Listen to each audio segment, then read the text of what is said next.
Assalamualaikum warahmatullahi wabarakatuh. Perkenalkan, nama saya Nadira Syifa Muarani Harahap dengan NIM 1020125322 dari kelas TI 4902. Pada kesempatan kali ini saya akan menjelaskan soal untuk remedial CO2. Untuk nomor 1, pada soal diketahui terdapat auditor senior yang di sini saya simbolkan dengan S, ada 5 orang. Terus ada auditor junior yang disimbolkan dengan J, terdapat 3 orang. Total auditornya yaitu 5 ditambah 3, jadi ada 8 orang. Dipilih sebanyak 3 orang. Soal pertama, soal A itu menanyakan kemungkinan memilih 3 auditor dari 8 auditor.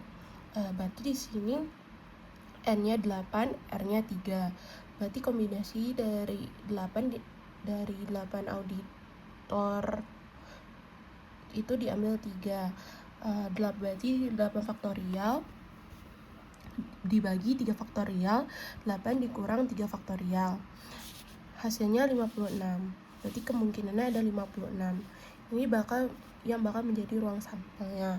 Selanjutnya untuk yang B, probabilitas auditor junior lebih banyak dari auditor senior ada 2 kemungkinan, 1 2 junior dan 1 senior, sama yang satu lagi 3 junior. Kita cari dulu untuk yang 2 junior dan 1 senior. Di sini untuk kombinasi dari 2 junior itu hasilnya 3. Untuk kombinasi dari 1 senior itu 5. Lalu kita kali 3 dikali 5 berarti ada 15. Berarti probabilitasnya untuk yang 2 junior dan 1 senior yaitu 15. Lalu untuk yang 3 junior, berarti untuk yang juniornya ada 3, lalu yang seniornya 0, yang diambil hanya 0. Maka hasilnya 1 dan 1. Berarti 1 dikali 1, 1. Jadi total kejadiannya kita jumlahkan, yang hasil yang pertama dijumlahkan dengan yang 2 junior dan 1 senior kita jumlahkan dengan yang 3 junior. Hasilnya 16. Lalu probabilitasnya 16 ini dibagi dengan ruang sampel yang kita cari di awal tadi. Berarti 16 per 56, yaitu disederhanakan 2/7, kita ubah menjadi desimal, hasilnya dipersenkan menjadi 28,57%. Lanjut untuk soal yang C, 1C, probabilitas seluruh auditor adalah senior. Berarti di sini R-nya 3 dari 5 auditor senior. Berarti didapat 5 faktorial per 3 faktorial dikurang 5 kurang 3 faktorial. Hasilnya 10. Berarti probabilitasnya 10 per 56 dari ruang sampel. Disederhanakan, lalu diubah menjadi desimal dan hasilnya 17,86%. Selanjutnya untuk soal nomor 1 yang D, yaitu probabilitas 2 auditor senior dan 1 junior. Berarti ini ada dua kemungkinan juga. Yang pertama itu 2 auditor senior. Kalau yang pertama itu kita cari 2 auditor senior dulu, yaitu diambil 2 dari 5. Kombinasi dari itu dihasilkan 5 faktorial per 2 faktorial, 5 dikurang 2 faktorial, hasilnya 10. Terus untuk 1 auditor juniornya, dari 3 kita ambil 1, berarti 3 faktorial per 1 faktorial, 3 dikurang 1, hasilnya 3. Lalu ini kita kalikan, jumlah kejadiannya dikalikan 10 kali 3, 30, berarti probabilitasnya 30 per ruang sampelnya 56. Hasilnya dipersentasikan 3,57%. Lanjut untuk nomor 1 yang E, soalnya probabilitas bahwa kelompok auditor memiliki setidaknya kelompok audit memiliki setidaknya 1 auditor junior. Berarti ada 3 kemungkinan. Yang pertama itu 1 auditor junior dan 2 senior. Sama kayak yang sebelumnya, itu kita kali kombinasi dari 3 auditor junior diambil 1, dari 5 auditor senior diambil 2, hasilnya 30. Untuk yang kemungkinan kedua itu ada dua junior dan satu senior. Itu kombinasi dari 3 kita ambil 2. Untuk senior dari 5 kita ambil 1. Hasilnya itu 15. Terus untuk yang 3 auditor junior dan 0 senior, untuk yang auditor junior kita ambil 3, untuk yang senior kita tidak ambil atau 0. Hasilnya itu 1. Lalu kita jumlahkan keseluruhannya dari hasil kombinasinya didapat 30 ditambah 15 ditambah 1 sama dengan 46. Probabilitasnya berarti 46 per 56 dari ruang sampel.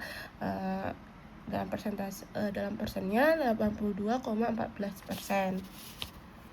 Lanjut untuk soal nomor 2.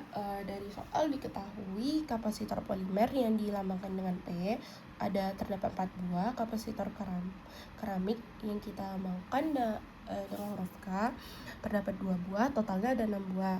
Diambil tanpa pengembalian, yaitu sebanyak 2 kapasitor. Di sini dilambangkan untuk banyak kapasitor keramik yang terambil. Pertama kita harus cari ruang sampelnya dulu. Untuk ruang sampelnya berarti karena totalnya ada 6 yang diambil 2, berarti kombinasi 6 yang dari total ada 6 diambil 2. Hasilnya 15. Untuk soal 2A, diminta tentukan distribusi probabilitas X. Jika X sama dengan 0, berarti semua kapasitor adalah polimer. Maka kita cari kombinasinya, berarti dari 4 kapasitor polimer diambil 2. Hasilnya 6. Berarti probabilitasnya 6 per 15 sama dengan 0,4. Lalu untuk yang X sama dengan 1, berarti yang diambil satu kapasitor keramik dan 1 kapasitor polimer. Di sini kita cari kombinasinya, dari 2 kapasitor keramik diambil 1 dikali dengan 4 kapasitor polimer diambil 1. Hasilnya itu 8. Berarti probabilitas dari X sama dengan 1 yaitu 8 per 15 atau sama dengan 0,533. Lalu untuk yang X sama dengan 2, berarti yang kita ambil 2 kapasitor keramik dan 0 kapasitor polimer. Kita cari hasil kombinasinya yaitu 1. Berarti probabilitasnya 1 per 15 sama dengan 0,0667. Lanjut soal 2 yang B. Tentukan fungsi distribusi probabilitas kumulatif atau CDF. Di sini kita menggunakan rumus Fx sama dengan P. Kemungkinan kecil sama dengan X. Di sini untuk X kecil dari 0, Fx-nya sama dengan 0. Untuk X besar sama dengan 0, X kecil dari 1, Fx-nya sama dengan P X sama dengan 0, sama dengan 0,4. Ini yang kita dapat dari soal 2A tadi. Terus untuk yang ketiga ini ada X besar sama dengan 1, X kecil dari 2, Fx-nya sama dengan Px sama dengan 0 ditambah Px sama dengan 1. Hasil yang kita dapat dari soal nomor 2A itu kita jumlahkan di sini, hasilnya 0,933. Jadi kesimpulannya Fx 0 untuk nilai 0, X kecil dari 0. Untuk nilai X kecil dari 0, X-nya sama dengan 0. Untuk X besar sama dengan 0, kecil dari 1, itu nilainya X sama dengan 0,4. Untuk X besar sama dengan 1, kecil dari 2, nilainya 0,9333. Untuk X besar sama dengan 2, nilainya 1. Lanjut untuk soal 2C, soalnya itu probabilitas setidaknya terdapat 1 kapasitor keramik. Berarti ada 2 kejadian, yaitu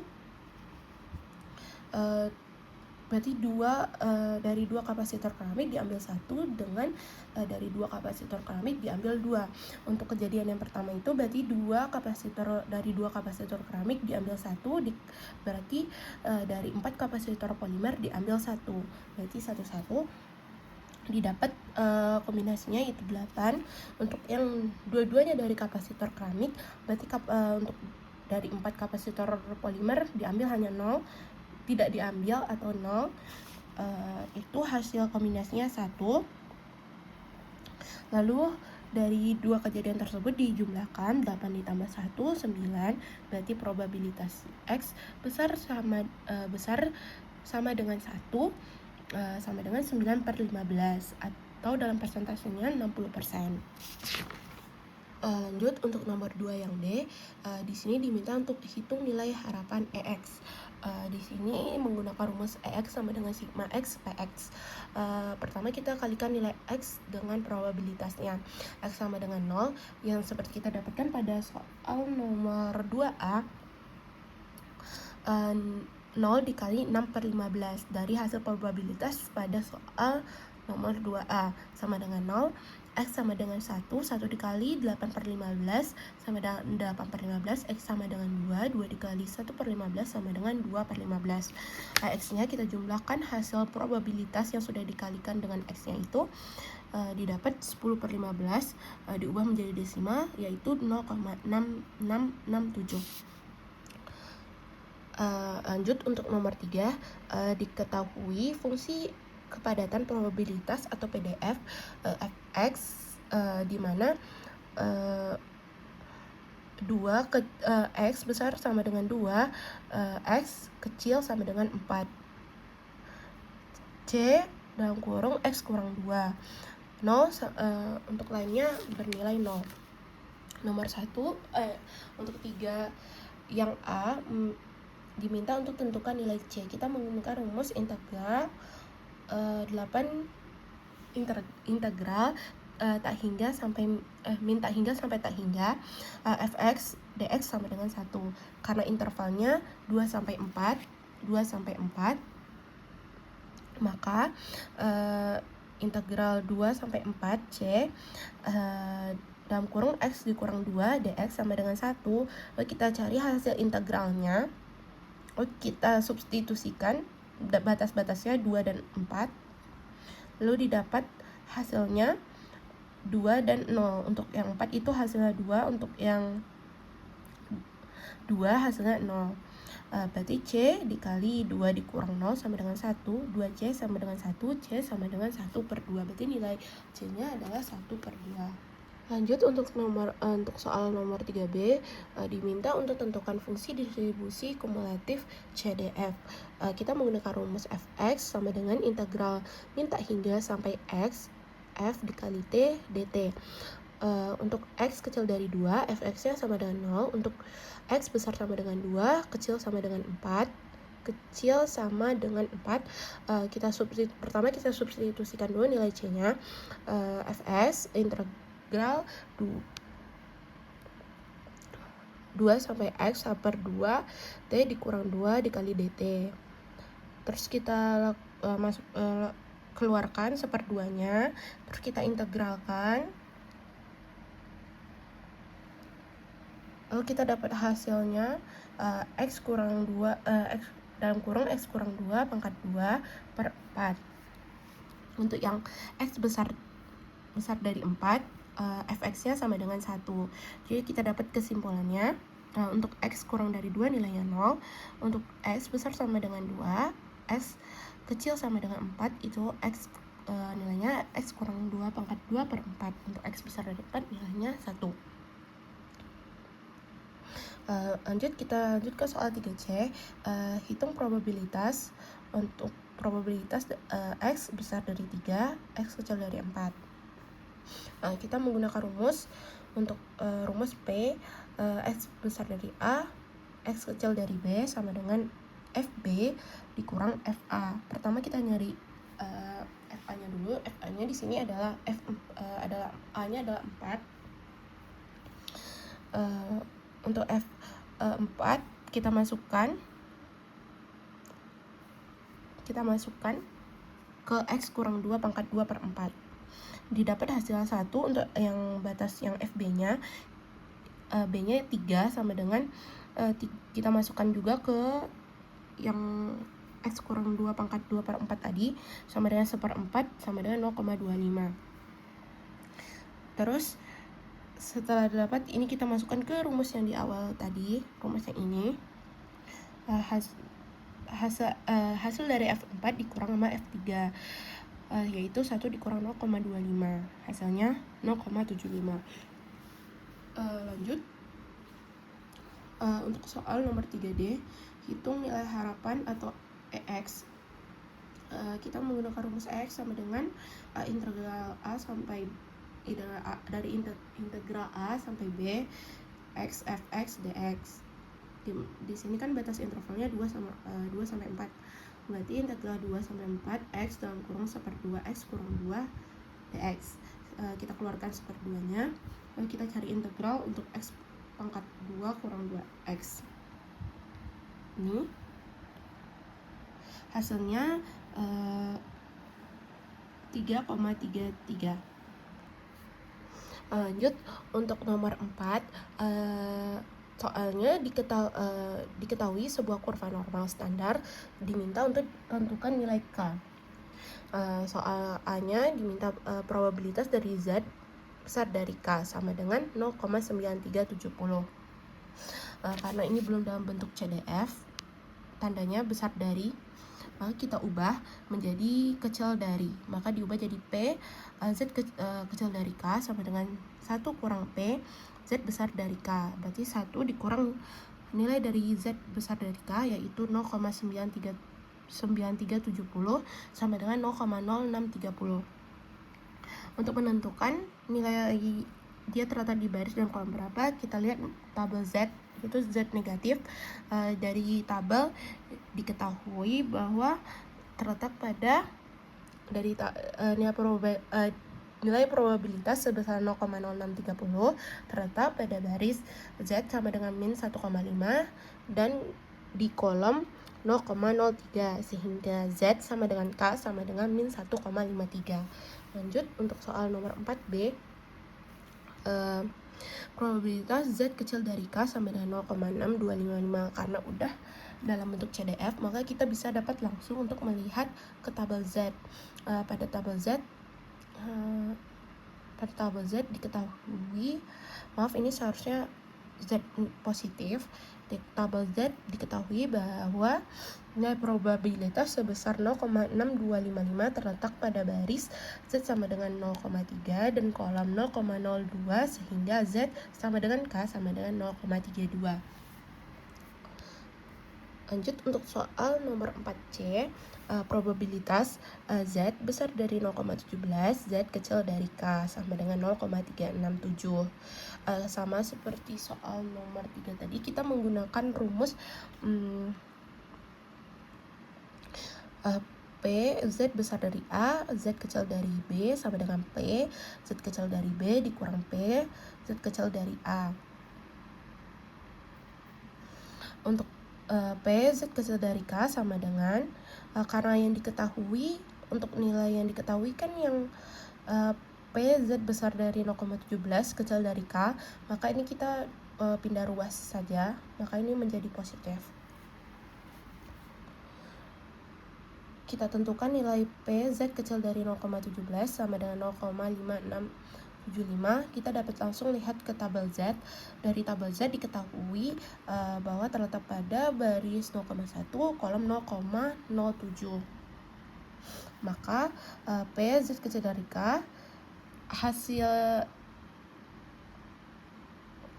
lanjut dari P ke Z kecil dari K, hasil dari yang ini kita tambahkan 0,367 ditambah 0,5675.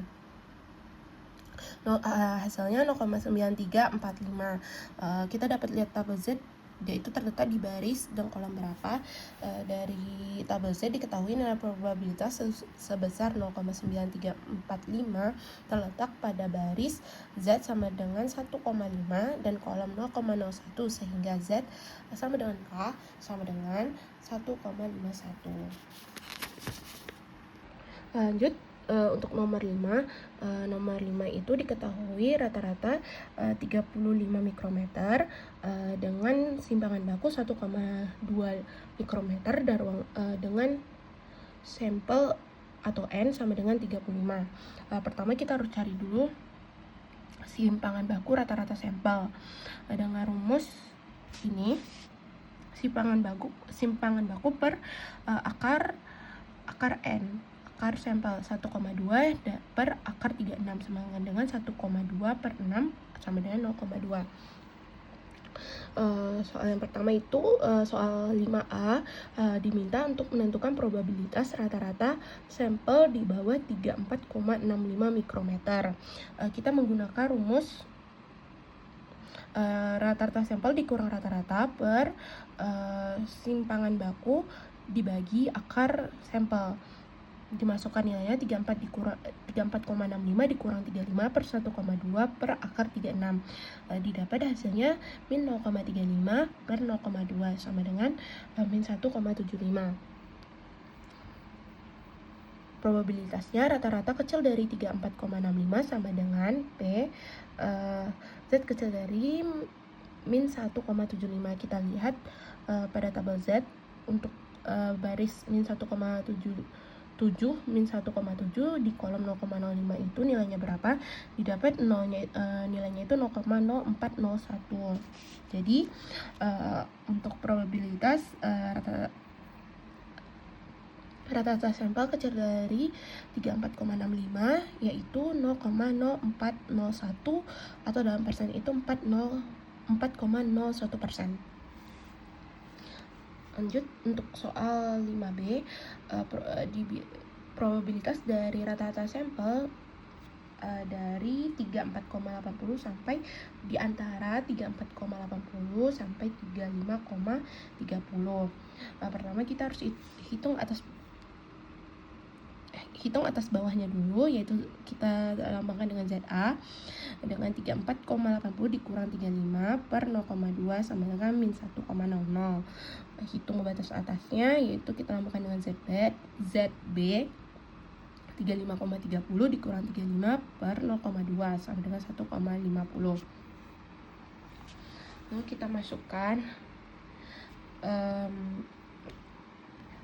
probabilitas rata-rata sampel dari di antara 34,80 sampai 35,30 sama dengan P Z besar dari min 1 kecil dari 1,5. Lalu kita lihat di tabel Z-nya untuk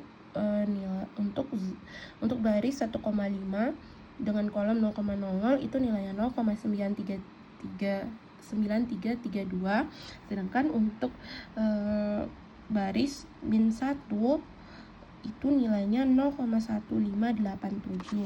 Lalu kita masukkan nilainya dikurang hasilnya 0,7745.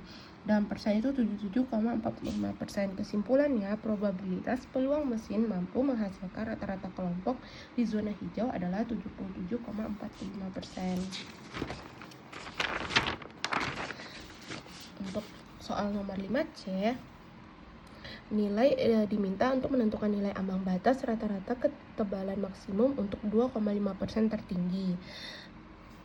Berarti di sini probabilitas rata-rata sampel besar dari rata-rata sampel C sama dengan 0,025. 0,25 ini dari 2,5% diubah menjadi desimal. Lalu karena dia masih belum dalam CDF, kita ubah menjadi CDF. Makanya 0,025 dikurang dengan 1 dikurang 0,025, hasilnya 0,975. Kita lihat tabel Z untuk menentukan dia berada di baris dan kolom berapa. Dia berada di baris 1,9 dan kolom 0,06. Lalu kita masukkan rumus untuk menentukan rata-rata sampel C. rumusnya rata-rata ditambah simpangan baku per akar sampel dikali ZC sama dengan 35 ditambah 1,2 per akar 36 dikali 1,96 didapat 35 ditambah 0,2 dikali 1,96 sama dengan 35 ditambah 0,392 sama dengan 35,392 mikrometer.